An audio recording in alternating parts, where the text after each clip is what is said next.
Kamu mau ganti semua ini? Lihat dirimu. Harga satu meja saja mungkin lebih mahal dari semua yang kamu punya.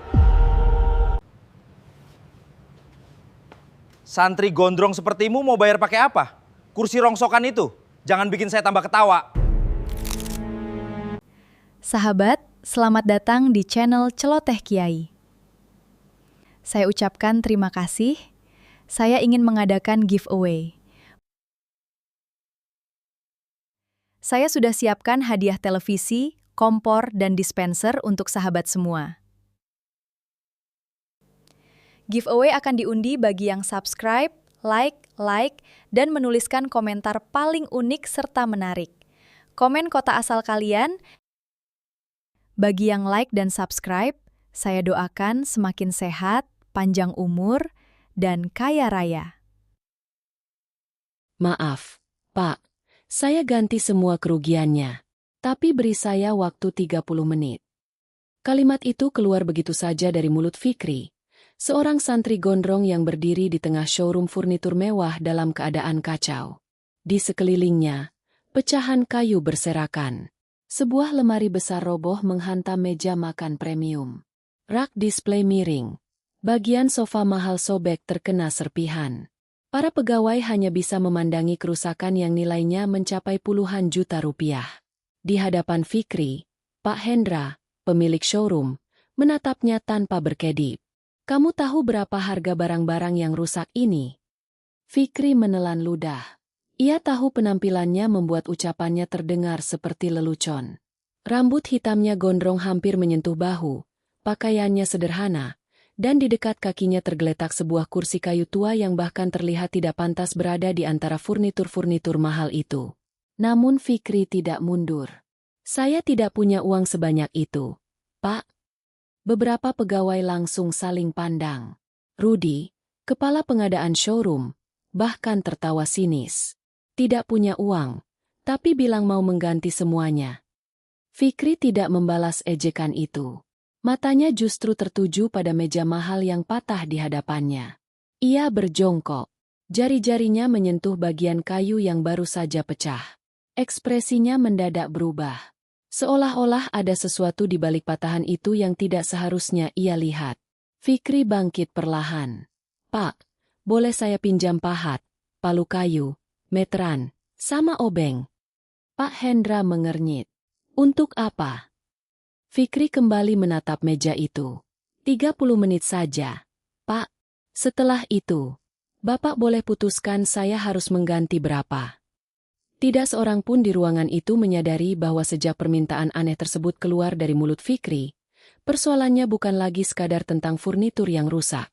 Dan apa yang ditemukan santri gondrong itu dalam 30 menit berikutnya akan membuat pemilik showroom mempertanyakan sesuatu yang selama ini berada tepat di depan matanya sendiri. Selamat datang di channel Celoteh Kiai. Cerita kali ini akan membahas tentang seorang santri gondrong yang awalnya dianggap menyebabkan kerugian puluhan juta rupiah di sebuah showroom furnitur. Lalu meminta waktu hanya 30 menit untuk mempertanggungjawabkan semuanya. Namun bukannya mencari uang, ia justru meminta beberapa alat pertukangan dan mulai membongkar salah satu furnitur yang rusak. Apa sebenarnya yang dilihat Fikri pada kayu tersebut? Mengapa kepala pengadaan showroom mendadak begitu ingin menghentikannya? Dan rahasia apa yang perlahan terbuka ketika waktu 30 menit itu hampir habis? Sebelum lanjut, silakan tekan tombol subscribe, like video ini, dan tulis di kolom komentar, dari kota mana Anda mendengar cerita ini. Bagi yang like dan subscribe, kami doakan semoga makin sehat dan kaya raya. Pagi itu sebenarnya Fikri sama sekali tidak berniat membuat keributan. Ia bahkan tidak datang untuk membeli apapun. Santri gondrong itu hanya membawa sebuah kursi kayu tua peninggalan ayahnya untuk mencari seseorang yang mampu memperbaiki sambungan yang retak. Namun siapa sangka, kursi tua itulah yang membawa Fikri masuk ke sebuah showroom mewah dan menyeretnya ke dalam persoalan yang nilainya jauh lebih besar daripada uang yang pernah ia pegang sepanjang hidupnya. Semuanya bermula beberapa saat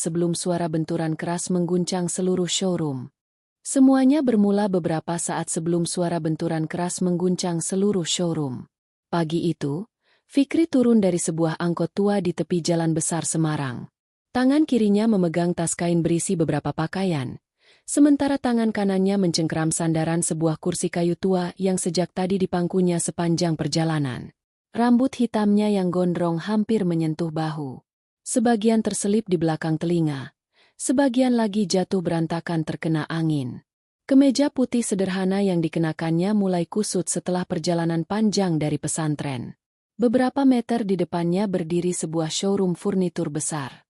Dinding kacanya memantulkan cahaya matahari pagi. Dari luar saja sudah terlihat deretan sofa kulit, meja makan berukuran besar, serta lemari-lemari kayu dengan lampu kuning hangat yang membuat semuanya tampak mahal. Fikri melihat kursi yang dibawanya. Perbedaannya seperti bumi dan langit. Ket kursi itu sudah kusam. Salah satu sudut sandarannya penuh goresan. Kaki belakang sebelah kanan mengalami retakan panjang yang membuatnya tidak lagi aman digunakan. Namun bagi Fikri, kursi itu jauh lebih berharga daripada furnitur manapun yang terpajang di balik kaca. Kursi tersebut adalah peninggalan almarhum ayahnya, Pak Rahman. Dulu, ketika Fikri masih kecil, suara ketukan palu dan gesekan amplas hampir selalu terdengar dari bengkel sederhana di samping rumah mereka. Pak Rahman bukan pengusaha besar. Ia hanya pengrajin kayu kampung yang menerima pesanan meja, kursi, kusen, atau lemari dari siapapun yang datang. Fikri tumbuh di antara serbuk kayu. Sebelum mampu membaca dengan lancar, ia bahkan sudah bisa membedakan bau kayu jati yang baru dipotong dengan kayu mahoni. Setelah ayahnya meninggal, bengkel itu perlahan sunyi. Sebagian peralatan terpaksa dijual. Fikri kemudian melanjutkan hidup di pesantren. Kursi yang sekarang dibawanya adalah salah satu dari sedikit karya ayahnya yang masih tersisa. Selama bertahun-tahun kursi itu digunakan di ruang mengaji. Sampai beberapa hari sebelumnya, salah satu sambungannya retak. Fikri sebenarnya memahami cara memperbaikinya. Masalahnya, peralatan yang dibutuhkan sudah tidak tersedia di bengkel peninggalan ayahnya. Karena itulah ia datang ke tempat ini. Fikri menarik napas, kemudian memasuki showroom. Udara sejuk dari pendingin ruangan langsung menyambutnya. Aroma kayu bercampur kulit sofa dan finishing furnitur memenuhi ruangan. Langkahnya melambat. Label harga kecil pada sebuah meja makan membuat matanya sedikit membesar. Harganya hampir setara dengan biaya hidupnya selama berbulan-bulan. Cari apa, Mas? Fikri menoleh. Seorang perempuan sekitar 40 tahun berdiri di dekat meja resepsionis. Namanya Bu Ratih. Saya mau tanya, Bu. Di sini ada tukang yang bisa memperbaiki sambungan kursi lama. Bu Ratih melihat kursi yang dibawa Fikri. Boleh saya lihat? Fikri meletakkannya perlahan. Bu Ratih baru hendak memeriksa ketika terdengar langkah mendekat. Seorang pria berkemeja rapi bernama Rudi berhenti beberapa langkah dari mereka. Tatapannya turun dari rambut gondrong Fikri menuju kursi kusam di lantai. Ada apa? Mas ini mencari tukang untuk memperbaiki kursi, jawab Bu Ratih. Rudi mengernyit. Di sini showroom, Bu Ratih. Bukan tempat reparasi barang bekas. Nada suaranya membuat Bu Ratih tidak nyaman. Fikri hanya mengangguk. Tidak apa-apa, Pak. Saya cuma bertanya. Kalau memang tidak bisa, saya cari tempat lain. Ia mengangkat kembali kursinya. Namun ketika hendak berjalan menuju pintu, Fikri melewati sebuah meja makan besar berwarna coklat gelap. Langkahnya mendadak berhenti. Entah mengapa, ada sesuatu yang mengganggu pandangannya. Fikri mendekat setengah langkah. Meja itu tampak sempurna. Permukaannya mengilap, tebal, dengan ukiran halus pada bagian kaki. Tetapi mata Fikri tertuju pada sambungan di bawah sudut meja.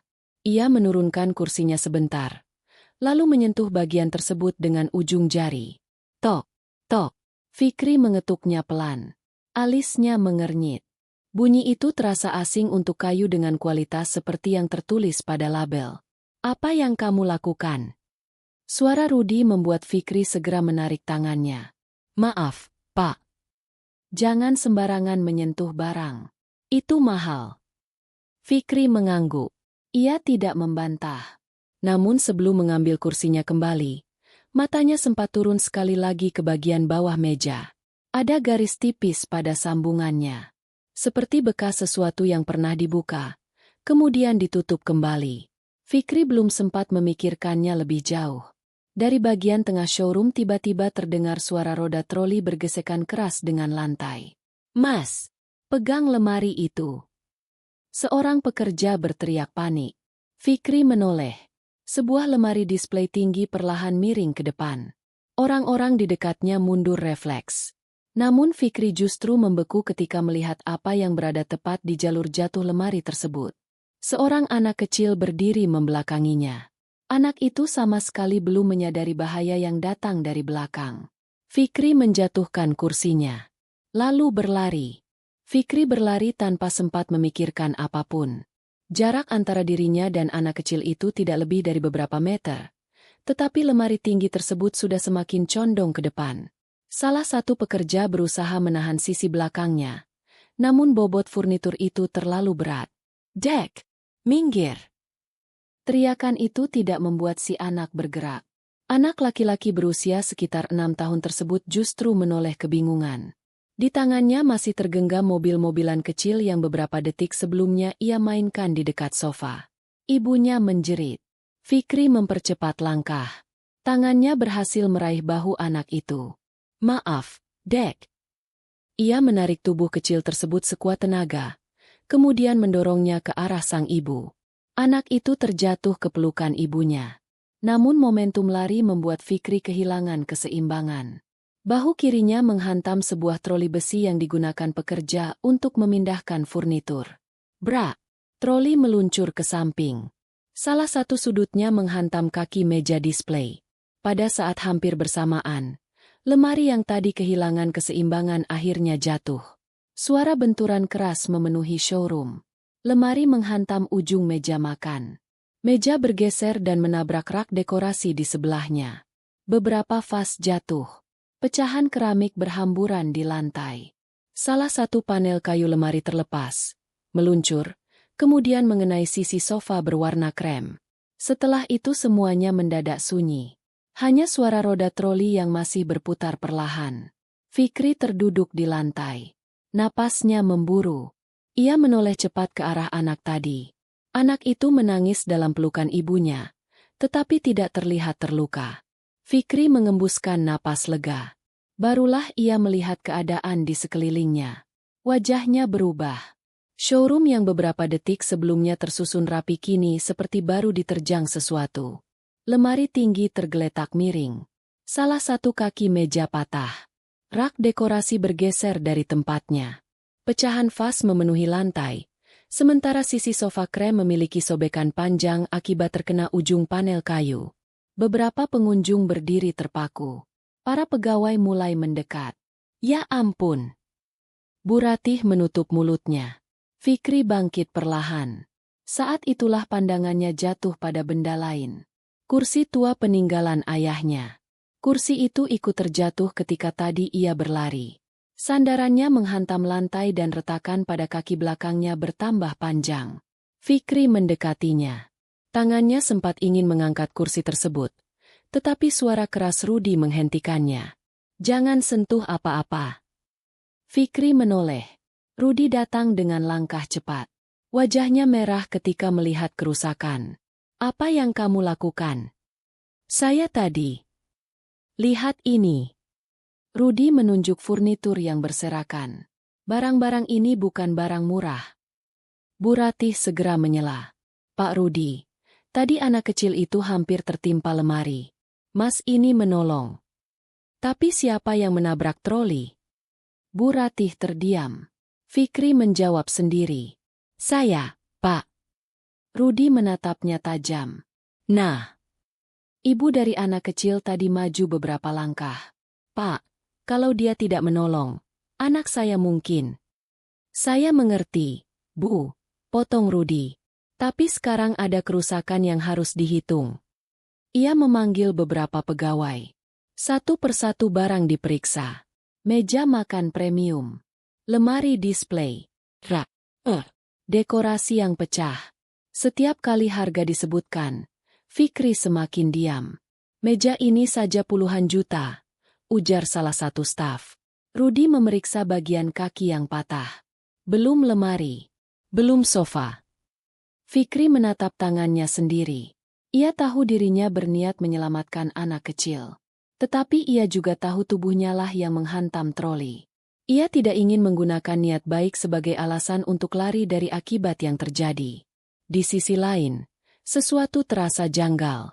Fikri memandang lemari yang roboh. Matanya tertahan pada sambungan bagian belakang yang terbuka akibat benturan. Kayunya terlihat berbeda. Sebelum sempat mendekat, Rudi memberi perintah kepada petugas keamanan. Pintunya jangan dibuka dulu. Kita tunggu Pak Hendra. Fikri mengangkat wajah. Pak Hendra siapa? Pemilik showroom. Suasana semakin tidak nyaman. Beberapa menit kemudian sebuah mobil berhenti di depan bangunan. Seorang pria berusia sekitar 50 tahun turun dan berjalan masuk dengan langkah cepat. Pak Hendra belum mengatakan sepatah kata pun ketika melihat kekacauan di ruang utama. Matanya bergerak dari lemari yang roboh, meja yang patah, sofa yang sobek, lalu berhenti pada Fikri. Rudi segera mendekatinya. Pak, anak ini yang menyebabkan semuanya. Pak Hendra tidak langsung percaya ataupun marah. Ia menatap keadaan sekitar terlebih dahulu. Kemudian pandangannya kembali kepada santri gondrong yang berdiri di dekat kursi tua. Siapa yang akan bertanggung jawab atas kerusakan ini? Fikri terdiam. Tangannya mengepal pelan. Ia tahu jawaban yang akan keluar dari mulutnya mungkin terdengar mustahil bagi semua orang di ruangan itu. Namun beberapa detik kemudian, Fikri mengangkat wajah dan menatap Pak Hendra. Maaf, Pak. Ia menarik napas. Saya yang akan bertanggung jawab. Saya yang akan bertanggung jawab. Ucapan Fikri membuat beberapa orang spontan menoleh kepadanya. Pak Hendra berdiri beberapa langkah di depannya. Pria itu tidak langsung menjawab. Tatapannya turun ke pakaian sederhana Fikri, lalu beralih pada kursi tua yang tergeletak di lantai. Rudi maju lebih dulu. Bertanggung jawab bagaimana? Kamu tahu nilai barang yang rusak. Fikri tidak menjawab. Bu Ratih tanpa hendak menyela. Tetapi Pak Hendra mengangkat tangan. Hitung dulu kerusakannya. Beberapa pegawai mulai memeriksa barang satu persatu. Suasana yang sebelumnya gaduh berubah menjadi ketegangan yang aneh. Bunyi kalkulator dari ponsel, gesekan furnitur, dan bisikan pegawai terdengar bergantian. Fikri berdiri menunggu. Sesekali matanya tertuju kepada anak kecil yang tadi diselamatkannya. Anak itu sudah berhenti menangis dan kini berada dalam pelukan ibunya. Ibunya sempat menatap Fikri dengan mata berkaca-kaca. Fikri hanya mengangguk kecil. Beberapa menit kemudian Rudi kembali membawa catatan. Meja makan rusak di kaki dan rangka. Lemari display pecah bagian samping. Sofa sobek. Rak rusak. Belum dekorasi. Ia menunjukkan angka sementara kepada Pak Hendra. Pak Hendra membaca tanpa menunjukkan ekspresi. Kemudian ia menyebut jumlahnya. Fikri merasakan tenggorokannya mengering. Jumlah tersebut bahkan lebih besar daripada yang ia bayangkan. Uang saku yang diterimanya setiap bulan nyaris tidak berarti jika dibandingkan angka itu. Rudi menyilangkan tangan. Masih mau bertanggung jawab? Fikri menunduk sebentar. Ia memandang telapak tangannya. Ada goresan kecil akibat terjatuh tadi. Kemudian ia berkata pelan tetapi jelas. Maaf, Pak. Saya ganti semua kerugiannya. Rudi tertawa pendek. Beberapa pegawai terlihat tidak percaya. Pak Hendra justru tidak ikut tertawa. Kamu punya uang sebanyak itu? Fikri menggeleng. Tidak, Pak. Jawaban tersebut membuat Rudi semakin kesal. Lalu maksudmu apa? Jangan main-main. Saya tidak main-main. Kalau tidak punya uang, pakai apa kamu menggantinya? Fikri belum menjawab. Pandangannya kembali jatuh pada meja makan yang rusak. Ada sesuatu yang sejak sebelum kecelakaan terus mengganggunya. Garis pada sambungan.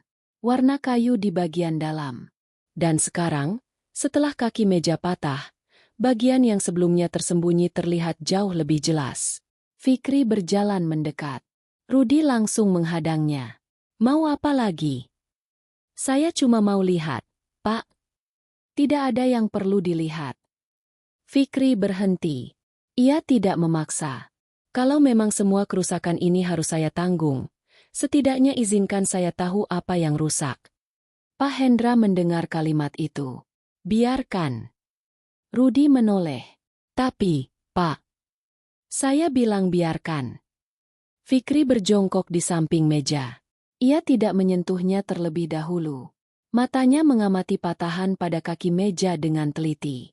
Permukaan luarnya terlihat mulus dan berwarna coklat tua.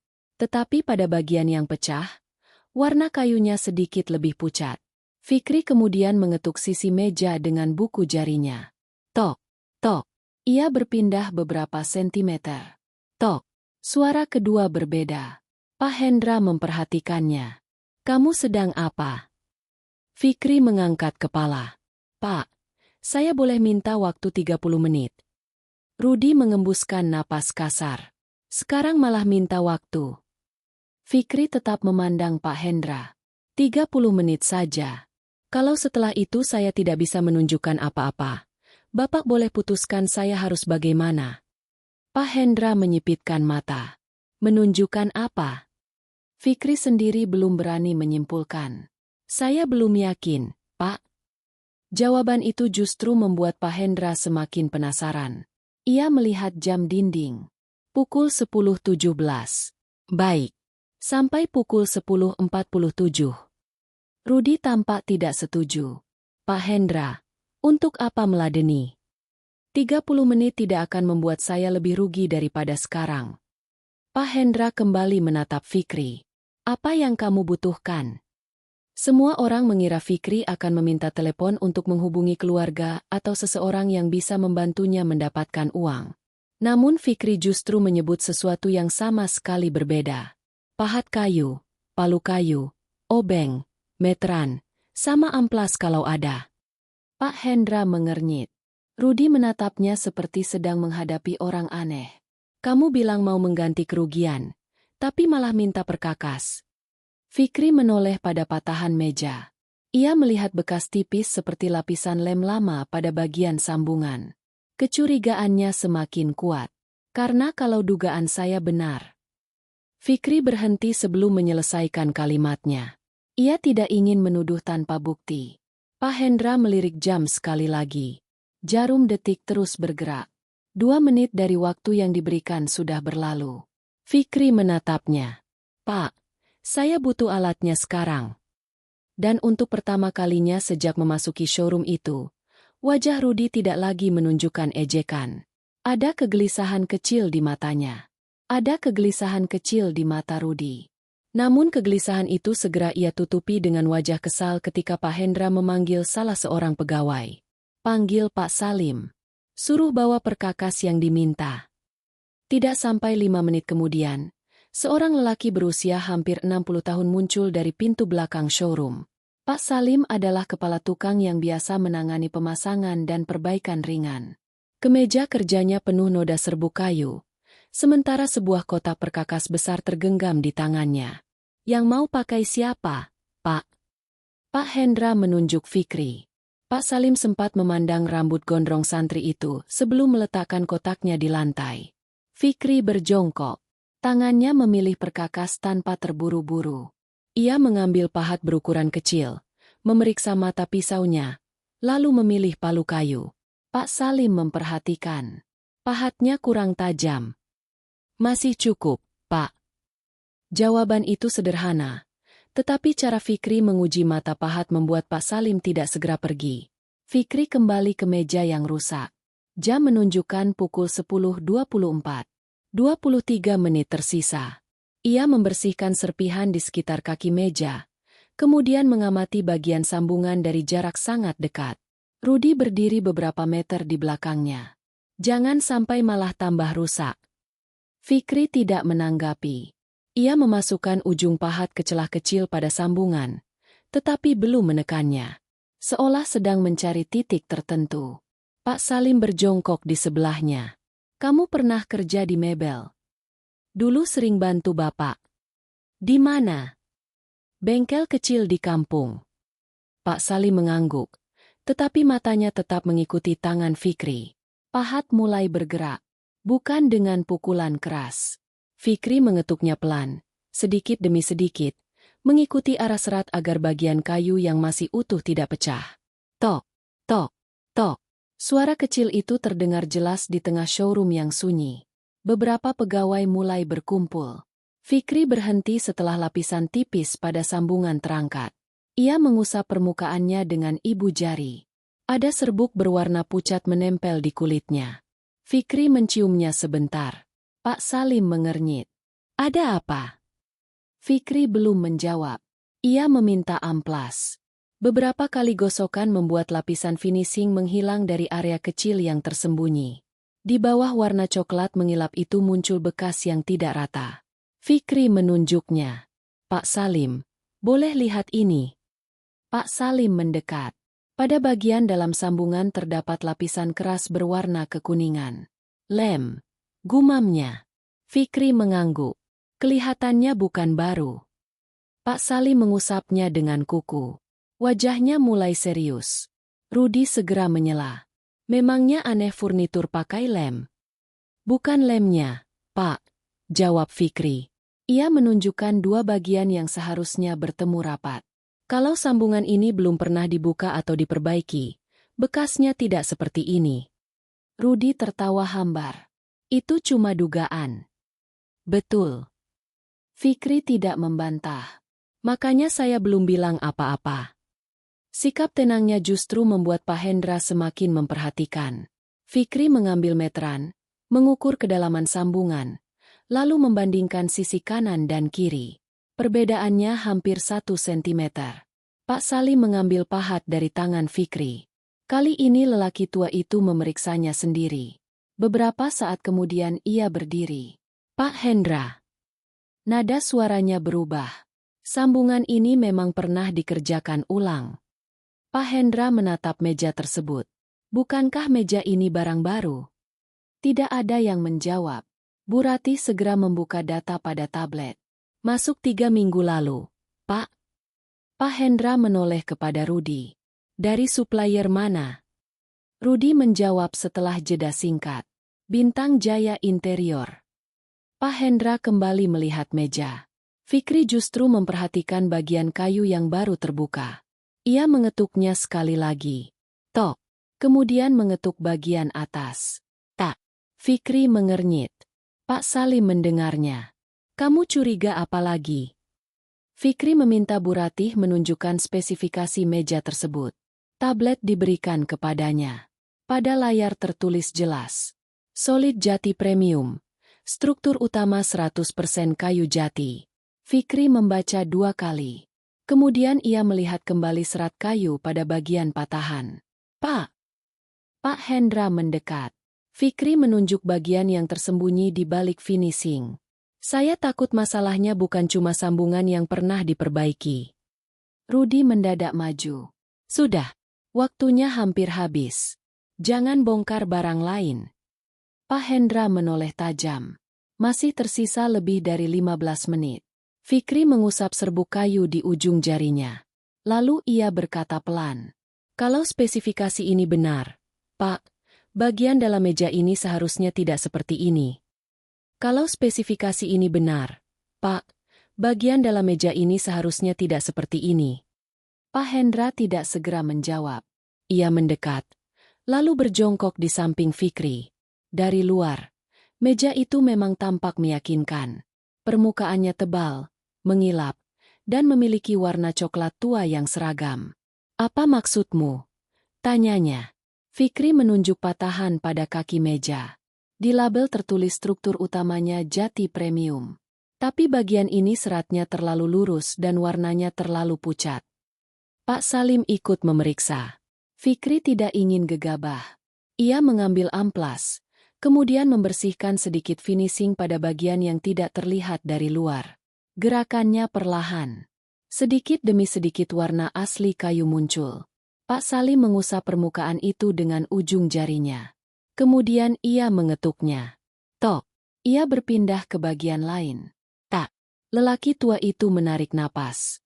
Yang ini bukan kelas kayu yang tertulis di spesifikasi, Pak. Pak Hendra berdiri. Tatapannya berubah. Yakin? Pak Salim tidak langsung menjawab. Ia mengambil serpihan kecil yang tadi terlepas, memeriksa pori dan arah seratnya di bawah cahaya. Saya tidak mau memastikan jenisnya sebelum diperiksa lebih lanjut. Tapi kalau dibilang seluruh struktur ini jati premium, Pak Salim menggeleng. Saya berani bilang tidak. Suasana showroom mendadak terasa lebih dingin. Bu Ratih menatap tablet di tangannya. Pak, harga pembelian kita dihitung berdasarkan spesifikasi jati premium. Pak Hendra mengambil tablet itu. Rudi segera mendekat. Bisa saja supplier melakukan substitusi pada bagian tertentu karena kebutuhan konstruksi. Pak Salim menoleh. Kalau ada substitusi, harusnya tertulis. Rudi terdiam. Fikri justru mundur beberapa langkah. Ia sadar persoalan yang sedang terbuka bukan lagi urusannya seorang diri. Namun matanya kemudian tertuju pada lemari yang tadi roboh. Bagian belakang lemari kini terbuka. Salah satu penyangganya patah tepat di dekat sambungan. Fikri memperhatikannya cukup lama. Pak Hendra menyadarinya. Kamu lihat apa? Fikri ragu. Boleh saya periksa lemarinya? Rudi langsung menyahut. Tidak perlu. Pak Hendra menoleh kepadanya. Kenapa? Karena kita sedang membahas kerusakan meja. Jangan melebar kemana-mana. Pak Hendra melirik jam. Pukul 10.35. Masih ada 12 menit dari waktu yang diberikannya. Periksa. Fikri mendekati lemari. Ia tidak menggunakan pahat kali ini. Cukup dengan meteran dan senter kecil dari kotak Pak Salim. Ia mengukur kedalaman sambungan pada penyangga belakang. Kemudian sisi satunya. Sekali lagi. Fikri mengernyit. Pak Salim ikut mengukur. Dangkal sekali. Gumamnya. Fikri mengangguk. Untuk lemari setinggi itu, sambungan tersebut seharusnya masuk lebih dalam agar struktur mampu menahan beban dan gerakan. Pak Hendra mulai memahami arah pembicaraan. Jadi lemari ini memang gampang jatuh. Fikri segera menggeleng. Saya tidak bisa bilang begitu, Pak. Tadi tetap ada benturan dan pergerakan troli. Tapi, ia menunjuk bagian penyangga. Strukturnya tidak sekuat yang seharusnya. Pak Salim menambahkan, kalau spesifikasinya sesuai dan pengerjaannya benar, sambungannya tidak boleh seperti ini. Rudi mengusap wajah. Ini keterlaluan. Gara-gara satu kecelakaan sekarang semua barang dianggap palsu. Fikri menatapnya. Saya tidak pernah bilang palsu, Pak. Lalu apa? Saya cuma menunjukkan yang saya lihat.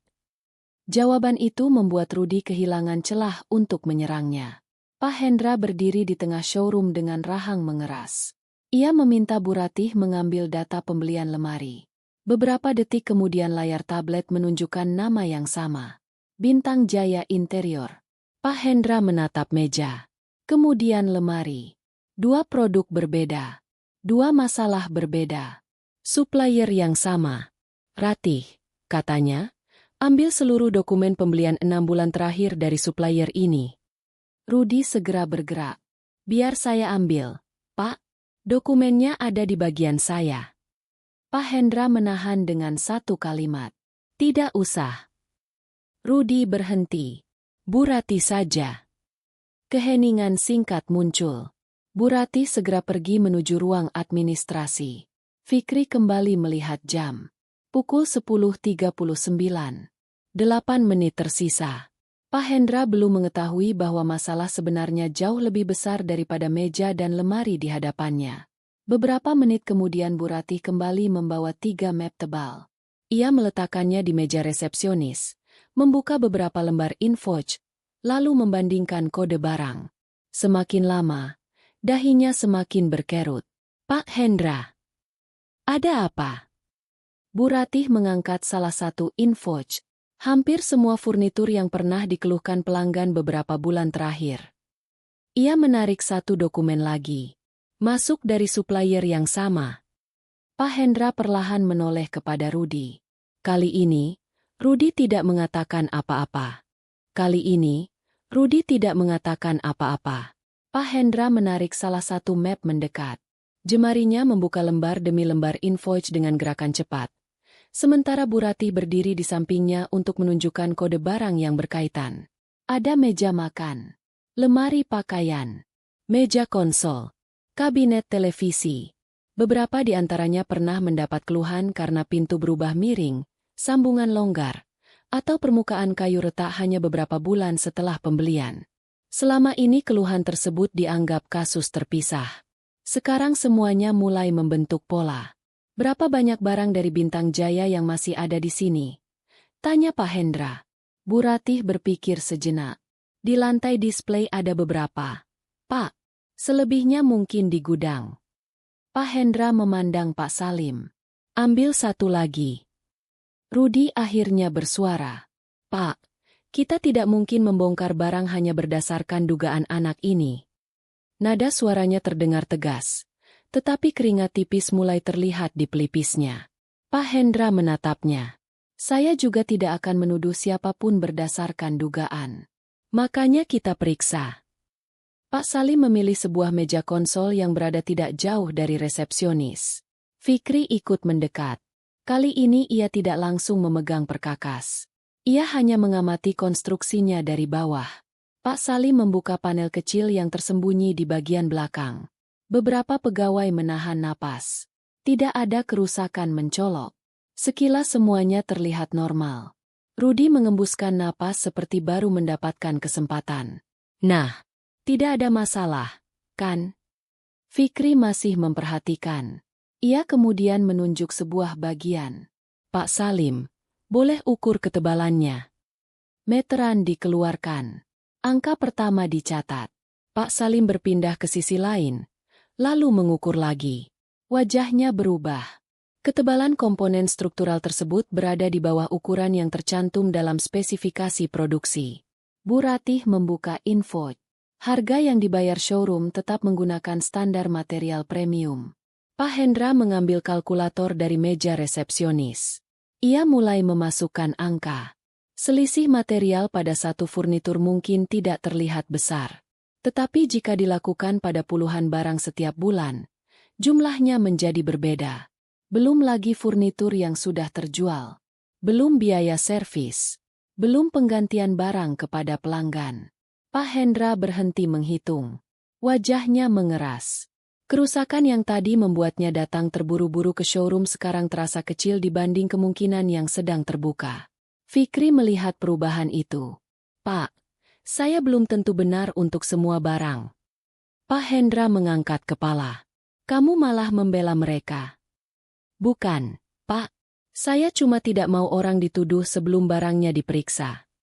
Pak Salim menoleh kepada Fikri. Ada penghargaan kecil dalam tatapan lelaki tua itu. Rudi justru tertawa sinis. Kamu bicara seolah-olah ahli. Fikri diam. Rudi melanjutkan. Kamu sebenarnya siapa? Santri datang bawa kursi rusak. Lalu tiba-tiba mengajari orang showroom soal kayu. Pertanyaan itu membuat perhatian semua orang beralih kepada Fikri. Pak Hendra juga tampak penasaran. Sejak tadi, cara Fikri membaca serat, memegang pahat, dan mengenali sambungan memang tidak terlihat seperti kemampuan yang dipelajari sesekali. Fikri menatap kedua tangannya. Bapak saya tukang kayu. Nada suaranya menjadi lebih pelan. Dulu bengkel beliau ada di samping rumah.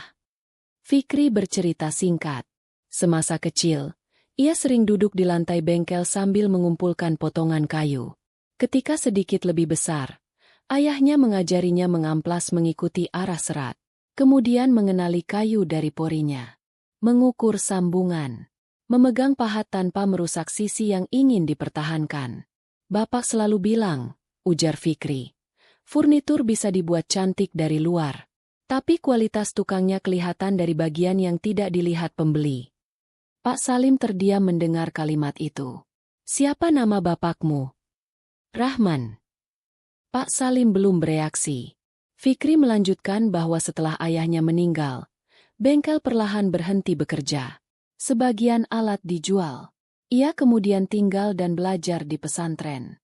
Jadi kursi yang kamu bawa tadi, buatan bapak saya. Pak Salim menoleh ke arah kursi tua yang tergeletak beberapa meter dari mereka. Ia berjalan mendekat. Kursi itu kini mengalami retakan tambahan akibat terjatuh, tetapi konstruksi lamanya masih terlihat kokoh. Pak Salim membaliknya perlahan.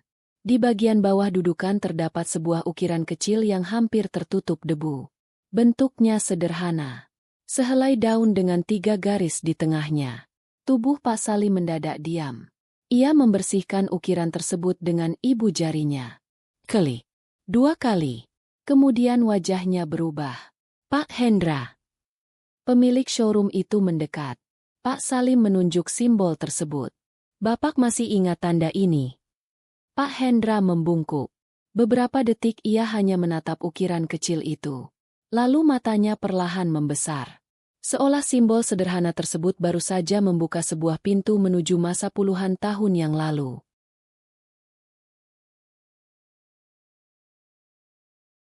Pak Hendra membungkuk lebih dekat. Ujung jarinya menyapu debu yang masih menempel di sekitar ukiran daun kecil itu. 3 garis di tengahnya sudah mulai memudar dimakan usia. Tetapi bentuknya masih cukup jelas untuk membangkitkan ingatan yang selama bertahun-tahun terkubur. Rahman.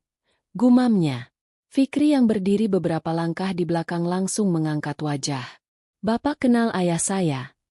Pak Hendra tidak segera menjawab. Ia menarik kursi itu ke tempat yang lebih terang. Semakin lama diperhatikan, semakin banyak detail yang terasa akrab baginya. Bentuk lengkung pada sandaran, sambungan tanpa kepala paku yang terlihat, sampai cara ujung kaki kursi dibuat sedikit meruncing. Lebih dari 20 tahun lalu, showroom mewah ini bahkan belum ada. Pak Hendra masih berjualan dari toko sempit dengan rolling door yang sering macet. Modalnya terbatas. Ia membeli furnitur dari beberapa pengepul kecil, lalu menjualnya kembali dengan keuntungan seadanya. Pada masa itulah beberapa kursi dan meja dengan simbol daun 3 garis pernah masuk ke tokonya.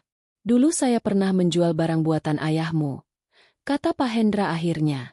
Fikri terdiam. Seumur hidupnya, ia mengenal ayahnya sebagai tukang kayu kampung yang bekerja di bengkel kecil. Pak Rahman tidak pernah bercerita bahwa hasil tangannya pernah sampai ke toko di kota.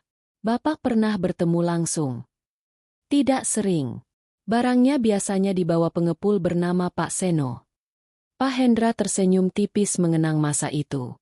Waktu toko saya masih kecil, barang buatan Rahman termasuk yang paling jarang dikembalikan pelanggan. Sambungannya kuat, finishingnya sederhana, tapi bertahun-tahun tidak gampang goyang. Pak Salim mengangguk. Saya ingat sekarang. Makanya tanda ini terasa tidak asing. Fikri menatap kursi tersebut dengan perasaan yang sulit dijelaskan. Ia datang hanya untuk mencari orang yang mampu membantu memperbaikinya. Sekarang justru menemukan bagian kehidupan ayahnya yang selama ini tidak pernah ia ketahui. Namun suara lembaran kertas yang dibalik cepat memecah suasana. Bu Ratih masih berada di meja resepsionis. Pak Hendra. Sebentar. Nada suaranya membuat semua orang kembali mengingat persoalan yang belum selesai. Pak Hendra menghampirinya. Bu Ratih meletakkan 2 invoice berdampingan. Kode produknya sama. Pak Hendra membaca. Nama produk sama. Ukuran sama. Spesifikasi sama. Supplier juga sama. Tetapi harga pembeliannya berbeda cukup jauh. Kenapa bisa begini? Bu Ratih menggeleng. Saya harus cek transaksi aslinya. Rudi segera mendekat. Bisa jadi ada revisi harga dari supplier. Kalau revisi, kata Bu Ratih, harus ada dokumen pendukung. Rudi mengambil salah satu kertas. Nanti saya cari. Pak Hendra mengambil kembali dokumen itu dari tangannya. Tidak perlu nanti. Suasana menegang. Pak Hendra memeriksa bagian bawah invoice. Ada persetujuan elektronik dari bagian pengadaan. Nama Rudi tercantum di sana. Itu memang pekerjaan saya, kata Rudi cepat. Semua pembelian harus lewat saya. Pak Hendra belum menuduh apapun. Ia hanya meminta Bu Ratih membuka data transaksi lain. Jam dinding menunjukkan pukul 10.44. 3 menit tersisa dari waktu yang diberikan kepada Fikri. Fikri berdiri di samping meja, memperhatikan tumpukan invoice. Salah satu nama pada bagian produsen membuatnya mengernyit. Ia mendekat. Bu, boleh lihat yang itu? Bu Ratih menyerahkan lembar tersebut. Fikri membaca nama bengkel yang tercetak di bawah logo supplier. Bengkel Mebel Sumber Rejeki. Ia membaca tanggal invoice 3 bulan lalu. Fikri langsung menatap Pak Salim. Ada yang salah. Rudi mendengus. Sekarang apa lagi? Fikri menunjuk nama bengkel. Saya tahu tempat ini. Dulu ayahnya beberapa kali membeli bahan dan mata pahat dari pemilik bengkel tersebut. Lokasinya tidak jauh dari kampung Fikri. Pak Hendra menunggu penjelasan. Fikri menatap kembali tanggal invoice untuk memastikan dirinya tidak keliru. Bengkel ini sudah tutup, Pak. Sejak kapan? Sekitar 2 tahun lalu. Ruangan mendadak sunyi. Bu Ratih mengambil invoice itu dan memeriksanya sekali lagi. Dokumen tersebut menyatakan furnitur diproduksi 3 bulan lalu oleh bengkel yang menurut Fikri sudah 2 tahun tidak beroperasi. Rudi langsung menggeleng. Bisa saja usahanya buka lagi. Mungkin, jawab Fikri tenang. Makanya harus diperiksa. Pak Hendra melirik jam. Pukul 10.45. 2 menit tersisa. Kemudian ia menatap Rudi. Hubungi bengkel ini. Rudi merogoh ponselnya, tetapi jemarinya terlihat kaku. Bu Ratih lebih dulu mengetik nomor yang tercantum pada invoice. Panggilan dilakukan. Semua orang menunggu. 1 nada sambung. 2. Lalu terdengar suara otomatis. Nomor tersebut sudah tidak aktif. Pak Hendra tidak berkata apa-apa. Jam terus berjalan menuju pukul 10.47. Dan untuk pertama kalinya, yang sedang berpacu dengan 30 menit itu bukan lagi Fikri, melainkan Rudi. Dan untuk pertama kalinya, yang sedang berpacu dengan 30 menit itu bukan lagi Fikri, melainkan Rudi. Jarum panjang jam dinding terus bergerak menuju pukul 10.47. Di meja resepsionis, invoice yang mencantumkan nama bengkel tak aktif itu masih terbuka. Pak Hendra berdiri di depannya dengan kedua tangan bertumpu pada meja. Ratih, periksa nomor rekening pembayarannya. Bu Ratih segera membuka komputer administrasi. Rudi mendekat. Pak, saya bisa jelaskan. Bintang Jaya kadang memakai beberapa bengkel rekanan. Nama yang tercetak mungkin belum diperbarui. Pak Hendra mengangguk kecil. Mungkin. Satu kata itu sempat membuat Rudi bernapas lega.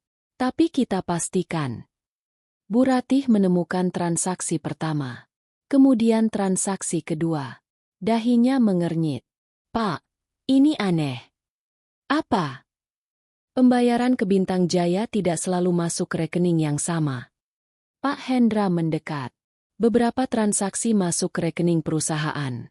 Namun sejumlah invoice lain dibayarkan ke rekening berbeda dengan alasan pembayaran melalui unit produksi rekanan.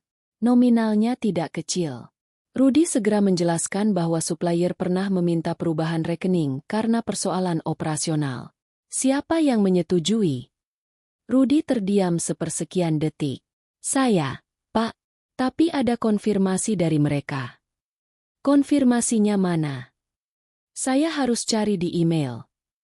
Pak Hendra belum meninggikan suara. Justru ketenangannya membuat suasana semakin berat. Cari. Rudi membuka ponselnya. Jemarinya bergerak cepat. Tetapi beberapa kali ia salah menekan layar. Fikri berdiri di dekat kursi ayahnya. Ia tidak ikut campur. Apa yang ditemukannya pada kayu tadi sudah cukup untuk membuka pintu. Sekarang Pak Hendra sendiri yang harus menentukan apa yang berada di balik pintu tersebut. Pukul 10.46. 1 menit tersisa. Rudi masih mencari. Tidak ketemu? Tanya Pak Hendra. Mungkin ada di laptop kantor. Bu Ratih tiba-tiba memanggil. Pak. Ia memutar layar komputer. Di sana terlihat daftar beberapa furnitur dari batch yang sama. Meja yang rusak, lemari yang roboh, serta 2 barang yang pernah dikomplain pelanggan tercatat berasal dari jalur pengadaan serupa. Pak Salim melihat datanya. Kalau mau yakin, barang di gudang harus diperiksa. Rudi langsung menoleh. Untuk apa membongkar stok? Tidak perlu dibongkar semua, jawab Pak Salim. Ambil sampel. Rudi meraih kunci mobil dari sakunya. Kalau begitu saya hubungi supplier sekarang. Ia mulai berjalan. Rudy. Suara Pak Hendra menghentikannya. Telepon dari sini. Rudy berdiri membelakangi mereka. Beberapa detik kemudian ia berbalik. Pak, saya cuma mau cari tempat yang lebih tenang. Di sini cukup tenang. Tak seorang pun berbicara. Lalu terdengar bunyi kecil dari jam digital di meja administrasi. Pukul 10.47. Tepat 30 menit. Pak Hendra perlahan mengalihkan pandangannya kepada Fikri. 30 menit lalu, santri gondrong itu berdiri di tengah showroom sebagai orang yang dianggap menyebabkan kerugian puluhan juta rupiah. Sekarang di hadapan Pak Hendra terdapat meja yang pernah diperbaiki sebelum dijual sebagai barang baru, material yang tidak sesuai spesifikasi, konstruksi lemari yang meragukan, invoice dari bengkel yang sudah tutup, serta transaksi menuju rekening berbeda. Pak Hendra terdiam. Fikri justru melangkah mendekat. Waktu saya sudah habis, Pak. Semua mata tertuju kepadanya. Saya tetap bertanggung jawab untuk bagian yang memang rusak karena saya. Rudy seperti menemukan celah. Nah, dia sendiri mengaku.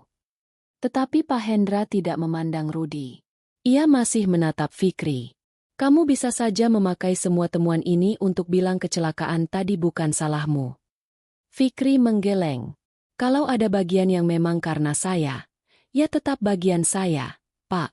Yang bukan karena saya, jangan dibebankan ke saya. Yang bukan kesalahan supplier juga jangan dituduhkan ke mereka sebelum diperiksa. Pak Salim tersenyum tipis. Pak Hendra menarik napas panjang. Kemudian ia menoleh kepada Bu Ratih. Amankan semua invoice 6 bulan terakhir. Jangan ada yang dibawa keluar. Wajah Rudy berubah. Pak Hendra. Dan mulai sekarang, semua pembayaran ke Bintang Jaya dihentikan sampai pemeriksaan selesai. Rudy maju satu langkah. Bapak mencurigai saya. Pak Hendra menatapnya datar. Saya belum menuduh siapa-siapa. Ia kemudian menunjuk pintu besar di bagian belakang showroom. Saya cuma ingin melihat barang yang sudah saya bayar. Pak Salim mengambil kunci gudang. Mereka berjalan menuju bagian belakang. Ketika pintu besi digeser, aroma kayu dan kardus memenuhi lorong. Lampu gudang dinyalakan satu persatu. Fikri berhenti di ambang pintu. Di hadapannya berjajar puluhan meja, lemari, kabinet, dan kursi yang masih terbungkus plastik. Bu Ratih memeriksa daftar stok. Wajahnya perlahan kehilangan warna. Pak Hendra. Ia menunjukkan layar tabletnya. Hampir setengah stok di bagian ini berasal dari Bintang Jaya. Pak Hendra menatap barisan furnitur tersebut. Jika kecurigaan mereka benar, kerugian sebenarnya bukan tergeletak di lantai showroom. Kerugian itu sedang berdiri rapi di dalam gudang. Dan jumlahnya puluhan. Pak Hendra melangkah masuk lebih dulu. Gudang itu jauh berbeda dari ruang showroom di depan. Tidak ada lampu dekoratif atau furnitur yang ditata cantik. Hanya rak besi tinggi, kardus, gulungan pelindung, dan deretan barang yang menunggu giliran dipajang atau dikirim kepada pelanggan. Udara di dalamnya dipenuhi aroma kayu dan lem. Pak Salim berhenti di depan sebuah kabinet televisi yang masih terbungkus plastik. Mulai dari ini, Bu Ratih memeriksa kode barang pada tablet. Bintang Jaya. Masuk 2 minggu lalu. Plastik dibuka perlahan. Dari luar, kabinet tersebut tampak sempurna. Finishing coklat gelapnya rata. Permukaannya licin. Tidak ada tanda kerusakan. Pak Salim membuka panel belakang. Fikri berjongkok di sampingnya. Kali ini Fikri membiarkan Pak Salim melakukan pemeriksaan. Ia hanya membantu memegang senter. Beberapa menit kemudian Pak Salim menunjuk bagian rangka dalam. Lihat. Pak Hendra mendekat. Bagian yang seharusnya menggunakan material sesuai spesifikasi ternyata menunjukkan pola yang sama seperti meja sebelumnya. Bu Ratih langsung mencatat nomor bed. Mereka beralih ke barang kedua. Sebuah meja makan. Kemudian lemari kecil. 3 barang diperiksa. Ketiganya memiliki ketidaksesuaian dalam tingkat berbeda. Rudy yang sejak tadi berdiri dekat pintu mulai gelisah. Pak, 3 barang tidak membuktikan seluruh stok bermasalah. Pak Hendra mengangguk. Kamu benar. Rudi tampak sedikit lega. Makanya pemeriksaannya tidak berhenti di 3 barang. Pak Hendra meminta Pak Salim mengambil sampel dari batch lain. Wajah Rudi kembali menegang. Satu demi satu nomor produksi dicatat. Semakin banyak barang diperiksa, semakin sulit menyebut semuanya sebagai kesalahan produksi biasa. Ada komponen yang lebih tipis dari spesifikasi. Ada sambungan yang disederhanakan. Ada material berbeda pada bagian tersembunyi. Dari luar, pelanggan hampir tidak mungkin menyadarinya. Fikri memandangi sebuah lemari. Kalau cuma dilihat dari depan, memang bagus. Pak Salim mengangguk. Masalahnya baru kelihatan setelah dipakai lama. Pak Hendra terdiam. Ia teringat beberapa pelanggan yang mengeluhkan furnitur cepat longgar. Selama ini showroom mengganti atau memperbaikinya sebagai bentuk pelayanan. Ia mengira itu hanya persoalan teknis. Sekarang ia sadar biaya servis tersebut mungkin merupakan gejala dari sesuatu yang jauh lebih besar. Bu Rati datang membawa hasil pencocokan data. Pak, batch yang bermasalah hampir semuanya melewati persetujuan pengadaan Pak Rudi. Rudi langsung maju. Ya jelas. Saya kepala pengadaan. Hampir semua supplier memang lewat saya. Tidak semuanya. Jawab Bu Ratih. Ia menunjukkan layar. Supplier lain menggunakan rekening perusahaan yang konsisten. Bintang Jaya beberapa kali menggunakan rekening berbeda. Rudi menghela napas keras. Saya sudah jelaskan itu permintaan supplier. Pak Hendra menatapnya. Kalau begitu tidak ada masalah kalau saya telepon pemilik Bintang Jaya sekarang. Wajah Rudi membeku sesaat. Pak Hendra mengambil ponsel. Nomornya. Rudi tidak bergerak. Bu Ratih mencarinya dari database dan menyebutkan nomor kontak resmi. Pak Hendra menelepon. Panggilan tersambung. Percakapan berlangsung singkat. Namun satu jawaban dari seberang membuat tatapan Pak Hendra berubah. Setelah menutup telepon, ia menatap Rudi. Pemilik Bintang Jaya bilang mereka tidak pernah meminta pembayaran ke rekening pribadi. Gudang menjadi senyap. Rudi menggeleng cepat. Mungkin staf mereka yang mengatur. Dia juga bilang, lanjut Pak Hendra, bengkel Sumber Rejeki sudah bukan rekanan mereka sejak 2 tahun lalu. Rudi mundur setengah langkah. Pak Hendra masih belum meninggikan suara. Jelaskan. Saya perlu cek dokumen. Dokumen mana? Rudi tidak menjawab. Bu Ratih kemudian teringat sesuatu. Pak, setiap perubahan rekening seharusnya punya formulir persetujuan. Ia membuka arsip digital. Beberapa file ditemukan. Nama supplier tercantum. Tanda tangan persetujuan juga ada. Tetapi ketika diperbesar, Pak Hendra melihat kejanggalan. Format tanda tangan supplier pada beberapa formulir terlihat persis sama, sampai posisi dan kemiringannya. Seolah bukan ditandatangani berkali-kali, melainkan ditempel dari satu gambar yang sama. Pak Hendra menatap Rudi. Kali ini suaranya jauh lebih dingin. Berapa lama? Rudi menggeleng. Saya tidak mengerti maksud Bapak. Pak Hendra belum sempat menjawab ketika Bu Ratih menemukan satu folder transaksi tambahan. Di dalamnya terdapat bukti transfer yang tidak tercantum dalam laporan pembelian utama. Penerimanya bukan Bintang Jaya. Bukan pula bengkel Sumber Rejeki. Bu Ratih membaca nama pemilik rekening. Kemudian menatap Rudi. Pak. Suaranya nyaris berbisik. Nama belakang pemilik rekening ini sama dengan nama istri Pak Rudi. Rudi langsung meraih tablet itu. Pak Salim menahan tangannya. Untuk pertama kalinya, kepanikan Rudi tidak lagi bisa disembunyikan. Dan Pak Hendra akhirnya memahami bahwa furnitur berkualitas rendah di gudangnya mungkin bukan sekadar kelalaian. Ada seseorang yang mendapatkan keuntungan dari setiap selisih kualitas tersebut. Ada seseorang yang mendapatkan keuntungan dari setiap selisih kualitas tersebut. Pak Hendra menatap Rudi cukup lama. Tidak ada bentakan. Tidak ada gebrakan meja. Justru ketenangan itu membuat udara di gudang terasa semakin berat. Ratih. Simpan salinan semua dokumen. Rudi langsung menyela. Pak, Jangan ambil kesimpulan dulu. Rekening itu memang punya keluarga istri saya, tapi bukan berarti uangnya masuk ke saya. Bagus. Jawab Pak Hendra. Berarti nanti mudah dibuktikan.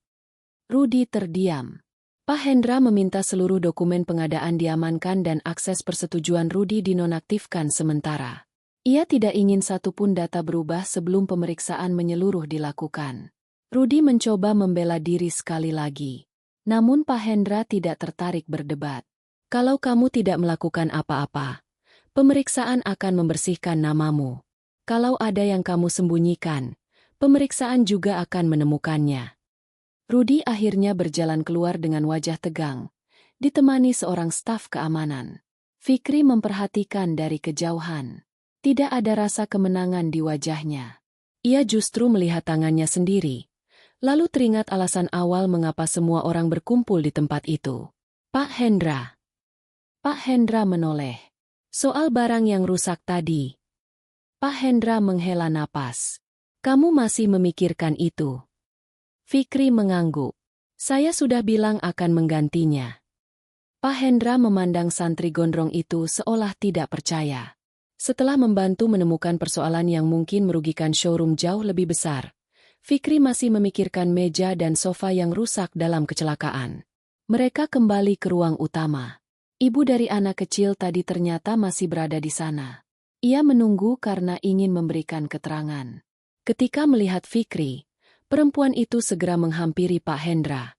Pak, saya mohon jangan salahkan Mas ini. Kalau dia tidak menarik anak saya. Suaranya melemah. Pak Hendra meminta Bu Ratih membuka rekaman CCTV dari kamera lain. Sudut pertama memang tidak menunjukkan kejadian secara lengkap. Namun showroom memiliki kamera kedua di dekat pintu. Rekaman diputar. Terlihat anak kecil berjalan menjauh dari ibunya. Terlihat lemari mulai miring. Terlihat Fikri menoleh. Lalu berlari. Pak Hendra memperhatikan detik ketika Fikri menarik anak itu keluar dari jalur jatuh lemari. Troli memang tertabrak setelahnya. Tetapi alasan Fikri berlari sekarang tidak terbantahkan. Pak Hendra meminta rekaman dihentikan. Kalau kamu tidak bergerak, katanya kepada Fikri, yang kita bicarakan sekarang mungkin bukan furnitur. Fikri menunduk. Tapi troli itu tetap saya tabrak, Pak. Pak Hendra hampir tersenyum. Kamu keras kepala juga. Ia kemudian meminta Pak Salim menilai kerusakan secara wajar, dengan memperhitungkan kondisi furnitur sebelum kecelakaan. Hasilnya jauh berbeda dari angka pertama yang disebut Rudi.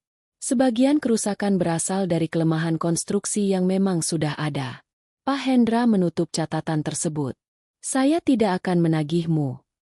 Fikri langsung mengangkat wajah. Tapi, Pak, bukan karena kasihan. Pak Hendra menunjuk layar CCTV. Kamu merusak barang ketika menyelamatkan seorang anak. Saya masih bisa membeli meja baru. Ibunya tidak bisa membeli anak baru. Fikri terdiam. Kalimat itu membuatnya tidak mampu membantah. Pak Hendra kemudian mengambil kartu nama dari sakunya. Kamu punya kemampuan membaca kayu yang bahkan beberapa orang saya sendiri tidak punya. Kalau kamu mau, bekerja di sini. Fikri tampak terkejut. Di showroom.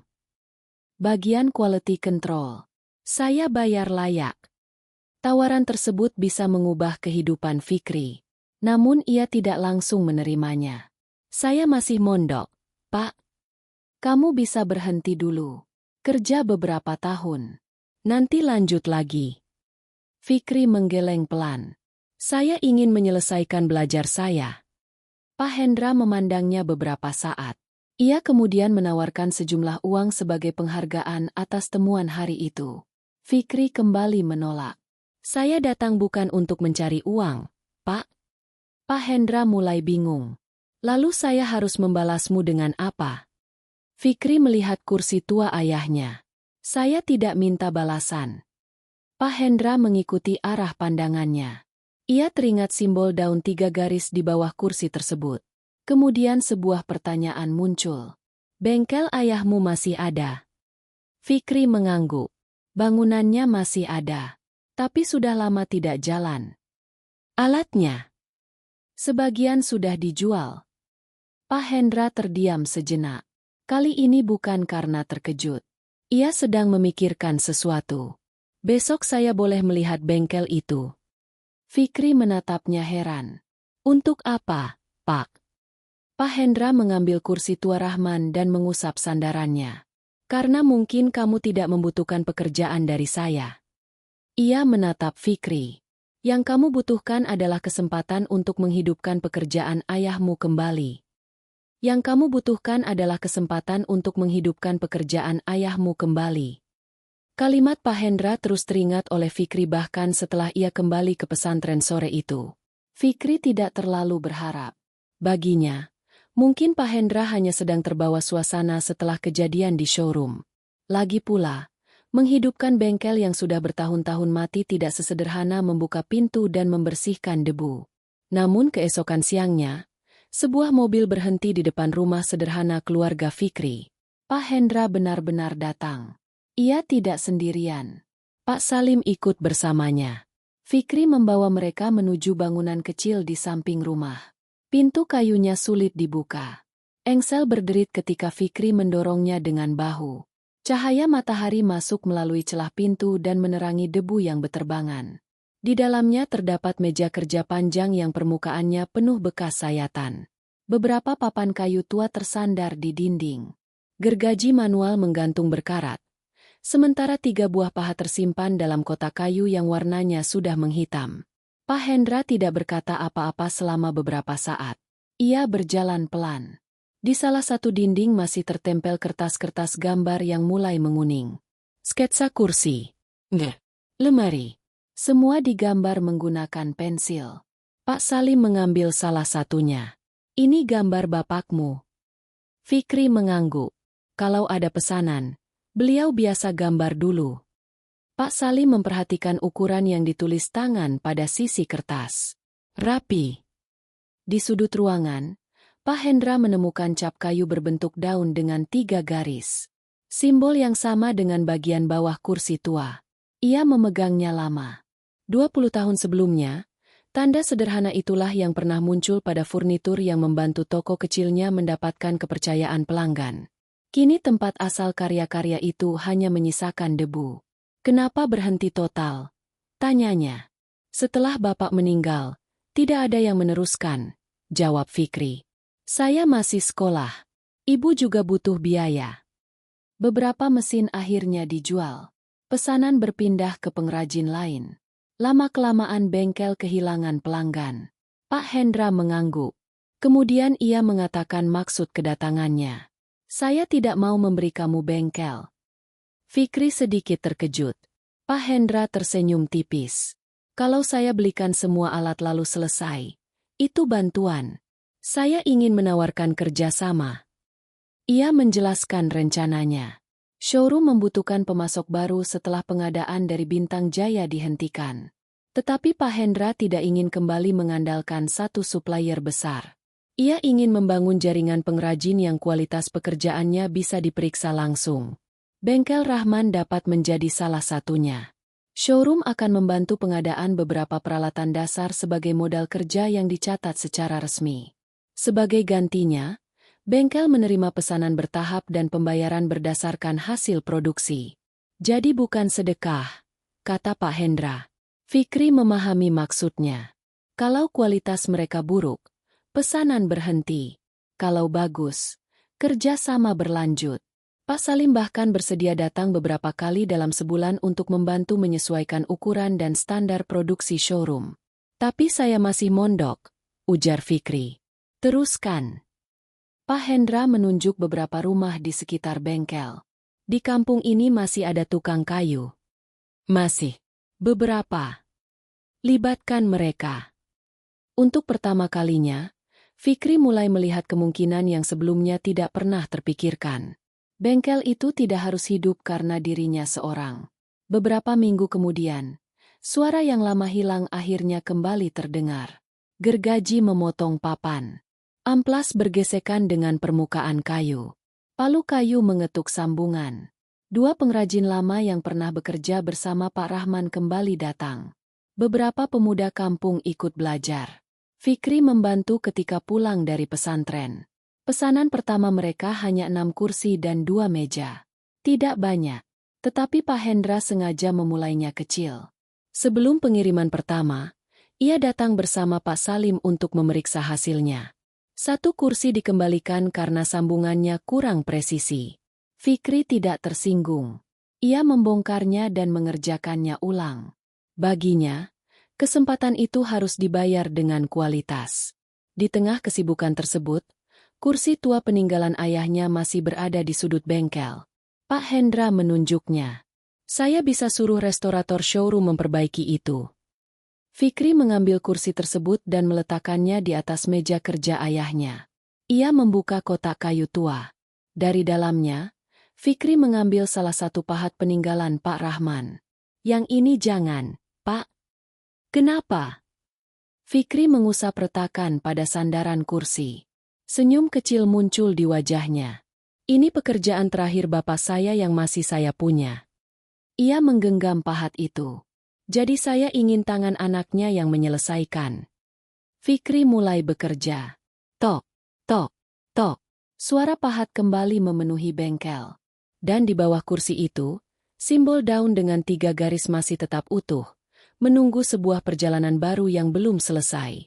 Dan di bawah kursi itu, simbol daun dengan 3 garis masih tetap utuh, menunggu sebuah perjalanan baru yang belum selesai. Beberapa bulan berlalu. Bengkel kecil peninggalan Pak Rahman tidak lagi sunyi. Setiap pagi, pintu kayunya terbuka. Serbuk kayu kembali memenuhi lantai.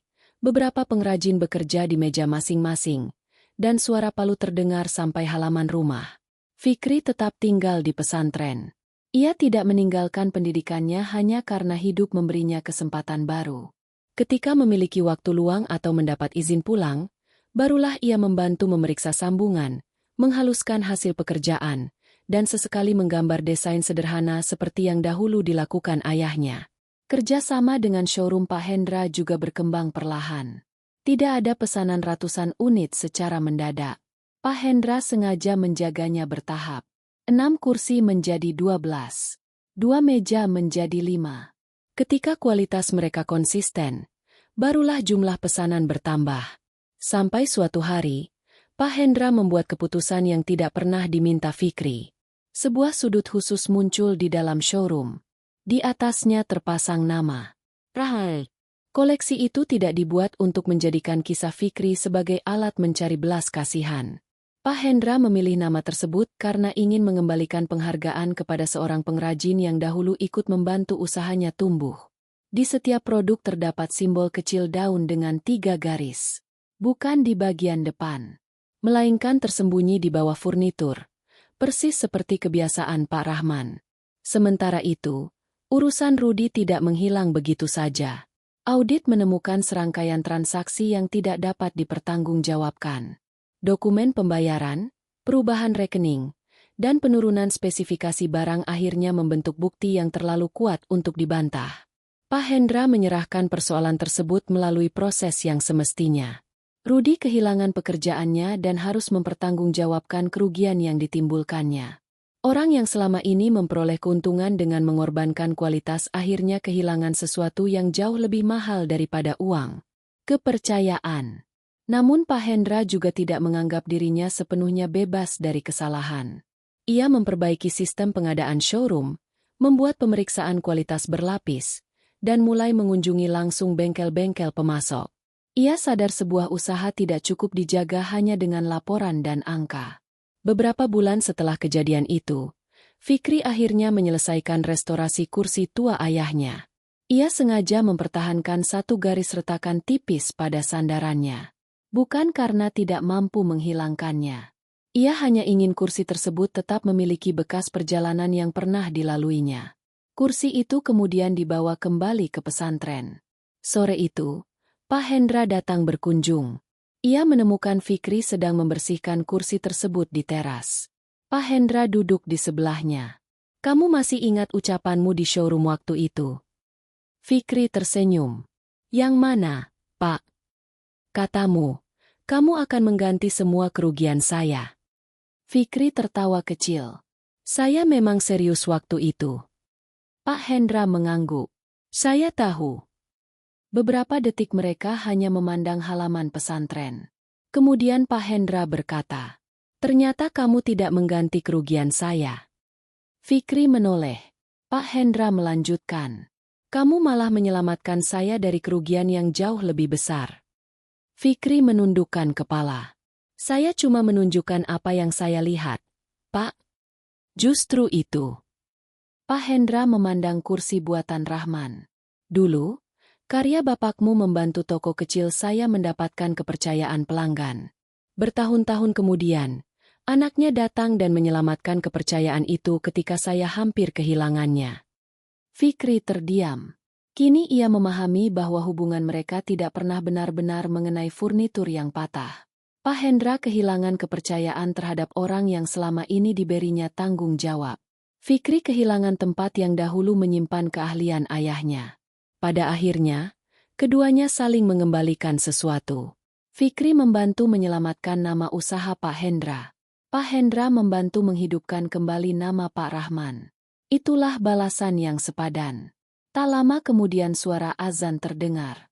Fikri berdiri. Ia mengangkat kursi tersebut dan membawanya masuk ke ruang mengaji. Kursi itu kembali diletakkan di tempat yang sama seperti dahulu. Sebelum pergi, Fikri membaliknya sebentar. Jemarinya menyentuh ukiran daun dengan 3 garis. Ia tersenyum. Lalu meninggalkan ruangan menuju masjid bersama para santri lainnya. Kursi tua itu tetap berada di sana. Diam. Sederhana. Tidak ada seorang pun yang melihatnya akan mengetahui bahwa sebuah kursi tua pernah membawa seorang santri gondrong ke showroom mewah, membongkar sebuah pengkhianatan, menyelamatkan usaha seseorang, dan menghidupkan kembali warisan seorang ayah. Semuanya bermula dari kerusakan. Namun berakhir dengan sesuatu yang jauh lebih sulit dibeli dengan uang. Kepercayaan, kehormatan, dan kesempatan kedua.